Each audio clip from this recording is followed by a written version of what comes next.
नमस्कार स्टूडेंट्स, आज का जो अपना वीडियो रहेगा उसका सब्जेक्ट रहेगा गुर्जर प्रतिहार वंश। इस वंश की अगर हम बात करें स्टूडेंट्स, यहीं से राजस्थान के इतिहास का प्रारंभ व्यवस्थित रूप से माना जाता है। हम क्रमबद्ध अध्ययन पाते हैं।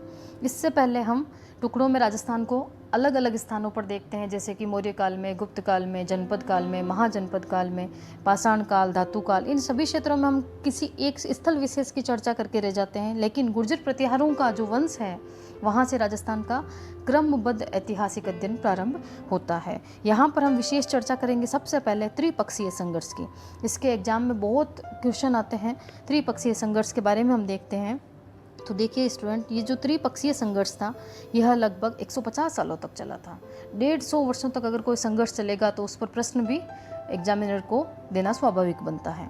अब ये 150 वर्ष तक चलता है। त्रिपक्षीय संघर्ष शब्द से ही पता चलता है, मतलब 3 पक्ष हैं, वो किसी एक स्थल को लेकर के लड़ेंगे। देखिए स्टूडेंट, जब हम प्राचीन काल करते हैं, जब हम जनपद काल के आगे राजतंत्र प्रारंभ मानते हैं, महाजनपद काल आता है, तब एक शक्ति उभर करके आती है मगध। मगध जो है, गुप्त काल ले लो, आप मौर्य काल ले लो, मगध वाला जो क्षेत्र है वो चरमोत्कर्ष पर है। परंतु गुप्त काल के साथ ही वह क्षेत्र भी समाप्त होता है और वर्धन काल के समय में जो क्षेत्र आता है मगध के स्थान पर, वो होता है कन्नौज। वर्धन काल में हर्षवर्धन शासक है वर्धन काल का। इसकी मृत्यु स्टूडेंट 647 ईस्वी में हो जाती है। अब इसके कोई संतान नहीं है, इस कारण कन्नौज जो है वो अनाथ हो चुका है। अब कन्नौज के लिए 3 शक्तियाँ उस समय की जो महान शक्तियों के अंदर आती है, वह इसके लिए संघर्ष करेंगी।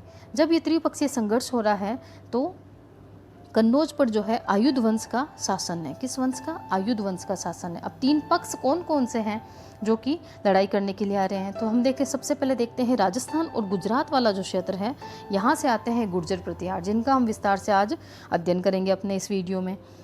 दूसरी शक्ति कौन है? ये बंगाल से आती है।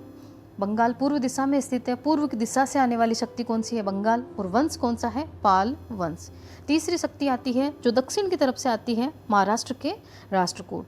यह इंपॉर्टेंट बात है स्टूडेंट राष्ट्रकूटों की।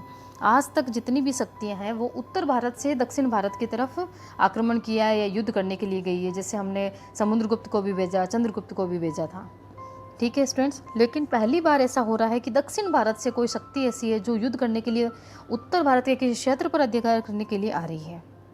ठीक है स्टूडेंट, इन तीनों शक्तियों में आपस में एक संघर्ष होगा जिसे त्रिपक्षीय संघर्ष कहा जाता है। इतिहास में ये बहुत फेमस है। कन्नौज को लेकर के यह युद्ध लड़ा जा रहा है।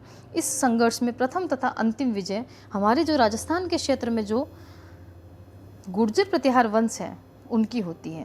प्रथम विजय के समय शासक होता है हमारे वत्सराज। गुर्जर प्रतिहार वंश का महान प्रतापी शासक है ये। इसके द्वारा आयुध वंश के इंद्रायुध को परास्त कर दिया जाता है। और अंतिम विजय के समय हमारे होता है नागवट सेकंड, गुर्जर प्रतिहार वंश का शासक है। ये चक्रायुध को परास्त कर देता है। तो सबसे पहले इंद्र आएगा, उसके बाद में उसका चक्र आएगा। याद रखिएगा स्टूडेंट्स, प्रथम विजय तथा अंतिम विजय दोनों किसकी हो रही है? गुर्जर प्रतिहारों की हो रही है। अब इम्पोर्टेंट बात स्टूडेंट यहाँ पर यह स्टार्ट होती है कि अब तक हमने कभी भी गुर्जर प्रतिहार का नाम किसी भी क्षेत्र में नहीं सुना था। कौन है ये गुर्जर प्रतिहार? कहाँ से ये शब्द आया है? इनकी हम विस्तार से चर्चा करेंगे।